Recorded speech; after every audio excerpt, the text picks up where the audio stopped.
मित्रांनो, दुग्ध व्यवसायातील सर्वात मोठी डोकेदुखी म्हणजे HF गायींचे वारंवार उलटणे म्हणजेच रिपीट ब्रीडिंग. गाय वारंवार माजावर येऊनही गाभण राहत नाही, ज्यामुळे शेतकऱ्यांचे मोठे आर्थिक नुकसान होते.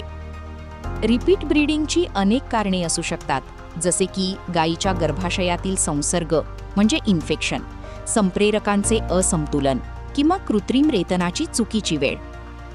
याशिवाय उन्हाळ्यातील अतिरिक्त ताण, हीट स्ट्रेस आणि आहारात मिनरल मिक्सचर किंवा आवश्यक पोषक घटकांची कमतरता यामुळेही गायी गाभण राहत नाहीत. यावर उपाय म्हणजे गाय माजावर आल्यावर योग्य वेळी साधारण 12 ते 18 तासांच्या आत अनुभवी डॉक्टरांकडूनच कृत्रिम रेतन करून घ्या. संसर्ग असल्यास डॉक्टरांकडून उपचार करा. गायीच्या आहारात दररोज 50 ग्रॅम चांगल्या दर्जाचे मिनरल मिक्सचर द्या आणि गोठ्यात थंड वातावरण ठेवा. योग्य व्यवस्थापनामुळे तुमची गाय नक्की गाभण राहील. धन्यवाद.